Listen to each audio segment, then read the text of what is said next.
Hello everyone, welcome to part 3 of digital circuits. आज हम सीखेंगे कंसेंसस थ्योरम। ये एक अलग से थ्योरम नहीं है, ये एक वे है कि हम कैसे एक्सप्रेशन को मिनिमाइज़ कर सकते हैं, पर इसकी कुछ शर्तें होती हैं।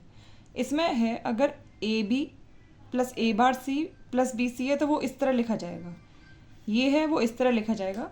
अभी तो हम लोग एक तरह से प्रूफ करके दिखा देते हैं, बाद में सीखेंगे और देखते ही इसको ऐसे लिखेंगे जब हम इसके ऑब्जर्वेशंस को याद कर लेंगे। ठीक है, अभी हम इसको प्रूफ करके दिखाते हैं। अभी तक हमने यही सीखा है कि A B plus A bar C plus B C, इसको कैसे हम लोग ये बना सकते हैं। इसमें हम 1 का मल्टीप्लाई कर दें, इसमें भी ए है, इसमें भी ए है, पर इसमें नहीं है। तो हम ए लाने के लिए पहले यहाँ पे 1 लिखेंगे और 1 को हम क्या लिखेंगे, ए प्लस ए बार। ए प्लस ए बार 1 होता है ना, इसलिए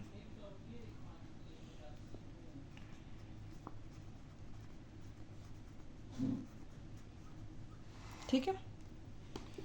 ए प्लस ए बार 1 होता है, A B plus A bar C plus A B C plus A bar B सी। ठीक है, यहाँ पे ए बी में ए है और ए बी सी में ए और बी है, दोनों हैं, तो ए बी कॉमन लेंगे 1 प्लस सी, और ए बार सी और ए बार सी यहाँ पे है, तो ए बार सी 1 प्लस बी। आपको मालूम है 1 प्लस बी या फिर 1 प्लस सी किसके इक्वल होता है, 1 के इक्वल होता है। तो ए बी प्लस ए बार सी आ गया ना। कैसे आया, यहाँ 1 का मल्टीप्लाई करके।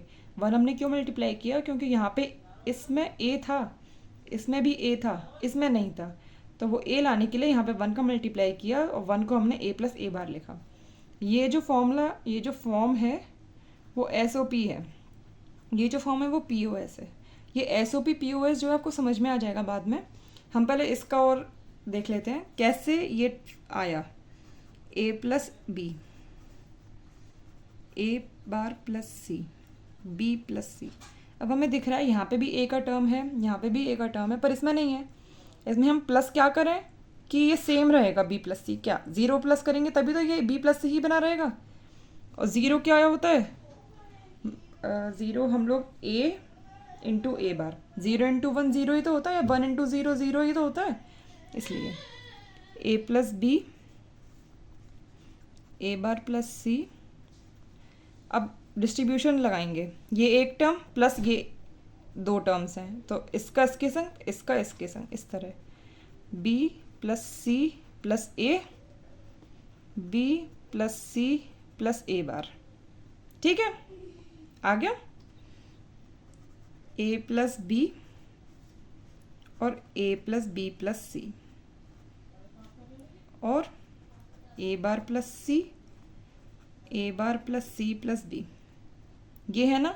अब इसमें से ए प्लस बी कॉमन ले लें, ए प्लस बी 1 प्लस सी, इसमें से क्या कॉमन ले लें, ए बार प्लस सी, क्या बचेगा 1 प्लस बी, और 1 प्लस बी या 1 प्लस सी क्या होता है, 1 होता है। ए प्लस बी ए बार प्लस सी हो गया ना, ये प्रूफ हो गया। लेकिन हमें इतना सब करने की ज़रूरत है नहीं है, क्यों, क्योंकि हमें ये ऑब्जर्वेशंस याद रखने हैं। ऑब्जर्वेशंस क्या हैं कि 3 वेरिएबल्स आर प्रेजेंट। क्या क्या है, ए बी और सी है, 3 वेरिएबल है ना। ऊपर देखते हैं,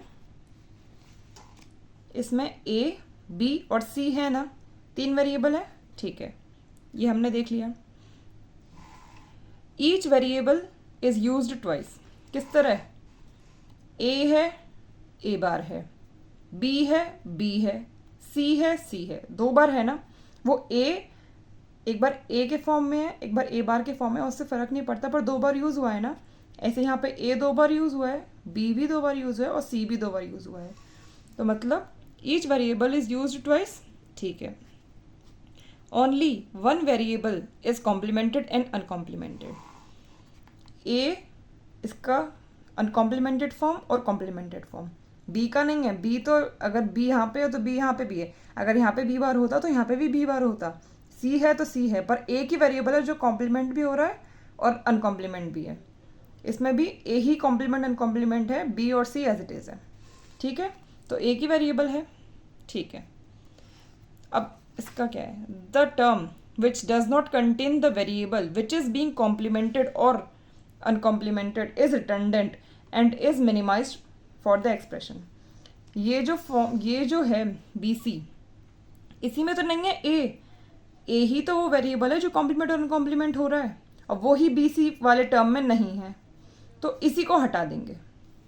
ये जो है ए, यही तो कॉम्प्लीमेंट अनकॉम्प्लीमेंट हो रहा है, और ये इन दोनों में है पर इसमें नहीं है, इसी को हटा देंगे. ये जो टर्म है इसको कहते हैं रिडंडेंट टर्म.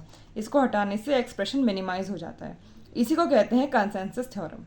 ठीक है, समझ में आ गया होगा. इजी है, पर जैसे बहुत सारे क्वेश्चंस के बीच में अगर ये आता है ना, तो फिर हम इसको लगा नहीं पाते हैं और हम ये सॉल्व करने बैठ जाते हैं. तो आपको रिवाइज करना पड़ेगा बार बार क्या थ्योरम है, डिस्ट्रीब्यूशन कहाँ पे लगता है, डी मॉर्गन, ये सब तो दिख जाता है. डिस्ट्रीब्यूशन डी मॉर्गन ये बहुत जल्दी नहीं दिख पाएगा, लेकिन हम क्वेश्चंस कर लेते हैं जिससे आपके दिमाग में बैठ जाएगा कि हाँ अगर 3 का फॉर्म है और ऐसे आ रहा है तो सॉल्व हो जाएगा. जैसे इसमें देखते हैं ए बार बी प्लस ए सी प्लस बी सी. हम क्या देख रहे हैं कि ए जो है ए बार हो रहा है, ए ये ए की वेरिएबल है जो कॉम्प्लीमेंट अनकॉम्प्लीमेंट है. बी 2 बार है पर दोनों सेम, सी 2 बार है पर दोनों सेम. रिडंडेंट कौन सा है, ये है. आंसर क्या आएगा, ए बार बी प्लस ए सी. ठीक है, इसमें देखते हैं बी कॉम्प्लीमेंट है और बी कॉम्प्लीमेंट नहीं है.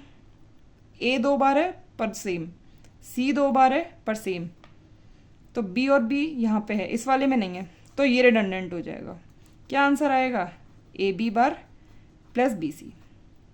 ठीक है, इसमें सी है और सी बार है, complement non complement, complement non complement. A 2 bar है पर सेम है, बी 2 बार है पर सेम है, तो क्या रिडंडेंट टर्म है, ये वाला. तो क्या आंसर होगा, ए सी प्लस बी सी बार.